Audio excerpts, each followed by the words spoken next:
Now, 29 million people give to charity every month. But if all you want to do is go shopping, is it harassment or a vital part of fundraising to be approached in the street? Kim Mackenzie reports. Oh, if I grab you for 2 minutes? Hello? Can I trouble you for 2 minutes? No? Alright, have a nice day. It's called face-to-face fundraising and helps raise tens of millions of pounds for charities every year. This is the way charities recruit supporters more than any other around the world. So if you went into any developed town or city today, you'd find people raising money in this way. But it's often referred to as charity mugging or chugging and can make walking down any high street in Kent or Sussex a rather stressful experience for some. Charity obviously a great thing. I think perhaps the way they go about it is a little bit intimidating and quite oppressive, and we all get very frustrated walking down the high street, having people follow you, chase you, can I give you a hug, how are you doing, nice to see you, that kind of thing. Very frustrating, and I think we all try and avoid it as much as we can. So what's the answer? Have new regulations and agreements gone far enough to improve this type of fundraising? Yes, this is something that will help us ensure the sustainability of this form of fundraising, because that's what the charities need. Or is there more work still to be done? When they harass you in the street, as we see in so many of our town centres up and down the country, it passes the limit of what is acceptable, and that is why we need a statutory code of regulation, because self-regulation simply does not work. To help us try to find out if that's true, we're joining the Every Child charity and their team of face-to-face fundraisers on a shift in Canterbury. The charity raises money to help vulnerable children abroad and has teams of fundraisers like this out across the country every day. There are 4 fundraisers here today. The man in the cap is Jasmeet Oberoi, and he's got a very clear goal. So our aim is to secure sort of long-term donors for the charity to ensure the charity can do what it needs to do in the future. So, we stop people, strangers in public, basically. We interact with them, build a bit of rapport with them, find out what they're up to today, let them know about the charity and the work we do and why we're sort of different to any other charity out there, and sort of encourage them to make a long-term 2-year minimum donation to us for a minimum of £8. So 2-year minimum donation, minimum of £8, and that's through direct debit? Yeah, that is it. And Jasmeet has his work cut out. On average, a face-to-face fundraiser will have to approach 180 people in order to get one person to sign up. But Jasmeet isn't aiming at just one.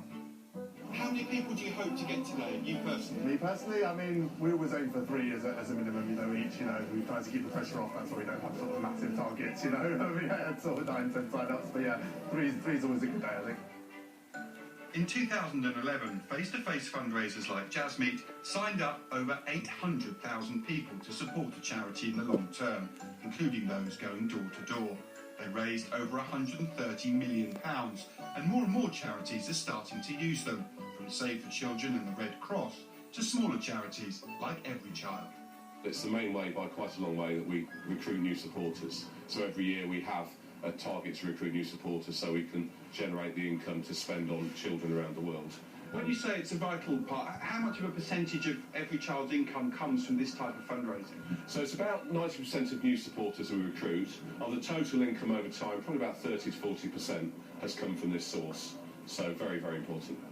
Thank you for a couple of minutes. Really quick, man. But does this fundraising success come at a cost to the general public? It is a controversial way of raising money because some complain they feel harassed. Whilst it appeared that Jasmeet's approach was polite, that often isn't the experience of people visiting high streets in the southeast. At least, not the majority of people we spoke to a few days before we filmed with Every Child. I think it's an intrusion. I'd much prefer to pick my own charities and to support them. I'd rather they didn't keep bothering you. Is that what it feels like? Well, yeah, all the time, innit? I tend to look the other way. I'll be busy. If I'm with someone else, I tend to talk, so they don't catch my eye. So my initial reaction is a bit of unease, isn't it? And it's not just shoppers. Some traders claim it can impact on their business. You tend to find that people avoid, charity workers, and they'll go complete opposite side to your store, and it will stop them coming in.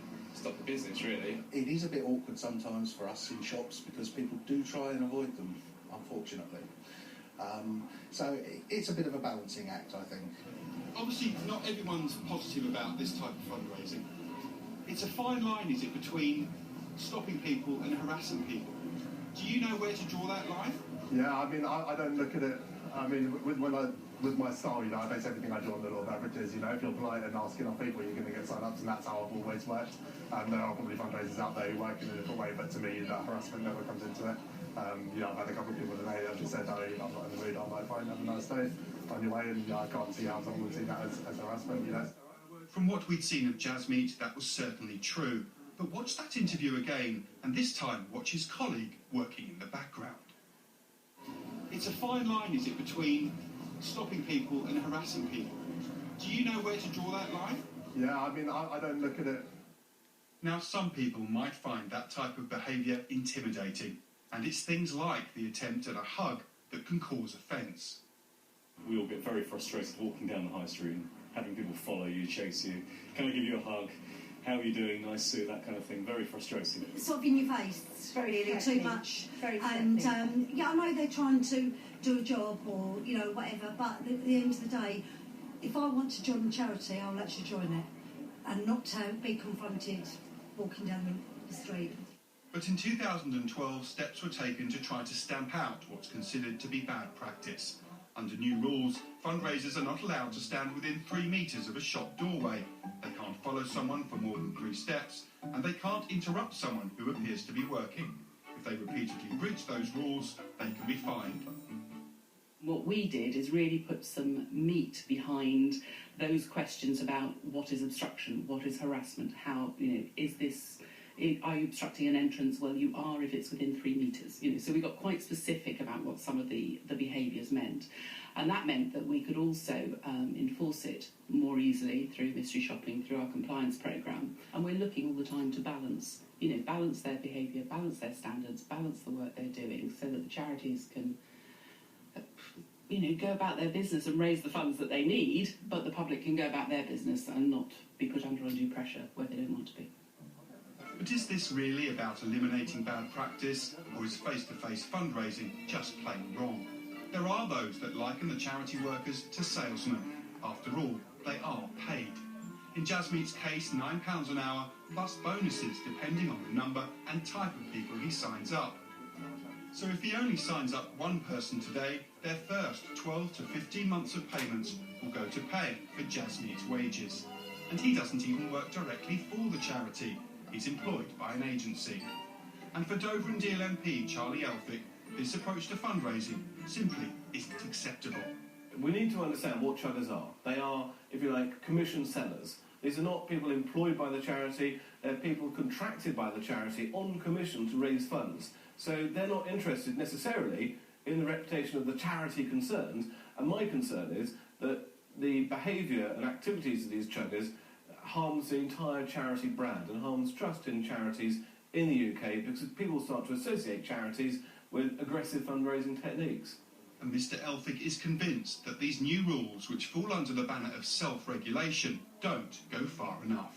Well, I think we need either to have a proper code of statutory regulation or a complete ban. There's a sharp difference, isn't there, between the person holding the tin and even maybe rattling the tin and the person who harasses you in the street. Charities need to step up to the plate and take responsibility for the fact that they themselves have completely failed to ensure that Chuggers behave properly. They should be ashamed of themselves and they should not be surprised that Parliament might take action on it. But is Mr Elphick unfairly tarring everyone with the same brush? Every Child says it's taken steps to try to ensure their fundraisers act responsibly. Whilst they do work for an agency, they work exclusively for Every Child, a step taken by some charities to ensure their fundraisers are committed to the cause and are less likely to do something that would give them a bad name. And in Jasmeet's case, that seems to have worked. Everyone we spoke to who was approached by him had only good things to say. Yeah, I think it's okay.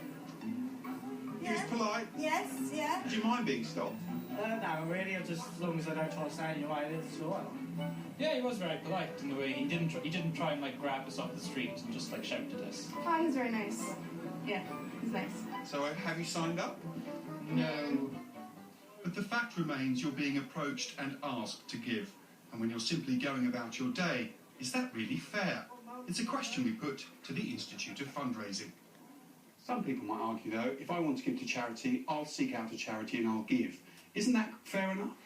I think it's common sense that unless you ask, you don't get. We all know that. We've done polling data that shows the vast majority of people only give to charity when they're asked for support. And so we just like to ask the public to say, when you are stopped and asked for support, think about it. If you're not interested, just say no and move on. That's exactly what people have done with Jasmeet. Despite a few close calls, he's failed to recruit anyone today. But unless laws change, there's always tomorrow. Yeah, I think the way we look at things is, I kind of want to get my sign-up rate over a week. So, I look to get 3 a day by the end of the week, and so it's 15 sign-ups a week. It's Monday. Yeah, I'm pretty confident that will happen, yeah. You could be one of the people Jasmeet approaches. The question is, if he's polite and respectful, should it really bother you?